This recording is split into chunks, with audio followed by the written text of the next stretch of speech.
തൃശൂർ വാഴാനി റിസർവോയറിന്റെ തീരത്ത് പരിക്കേറ്റ് ചികിത്സയിലായിരുന്ന കാട്ടാന ചരിഞ്ഞു.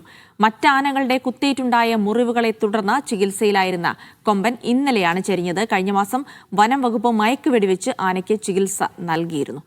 നടരാജ് പരശുരാം വിവരങ്ങൾ നൽകും. നടരാജ്, ചികിത്സകളൊന്നും ഫലിച്ചില്ലല്ലേ?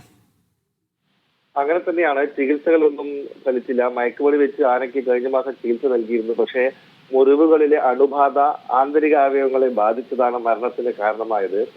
പ്രമുഖ wildlife veterinary surgeon doctor David എബ്രഹാമിന്റെ നേതൃത്വത്തിൽ രാത്രി തന്നെ പോസ്റ്റ്മോർട്ടം നടപടികൾ പൂർത്തിയാക്കിയിട്ടുണ്ട്.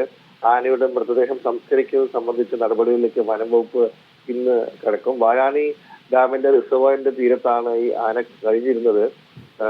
മറ്റ് ആനകളുടെ കുത്തേറ്റുണ്ടായ മുറിവുകളാണ് ഈ മരണത്തിലേക്ക് നയിച്ചത്. അതിനുശേഷം കഴിഞ്ഞ മാസം 28-നാണെന്നാണ് ഓർക്കുന്നത്, വിശദമായ ഒരു ചികിത്സ വനം വകുപ്പ് ഉദ്യോഗസ്ഥരും ഡോക്ടർമാരൊക്കെ തന്നെ ആനയ്ക്ക് നൽകിയിരുന്നു.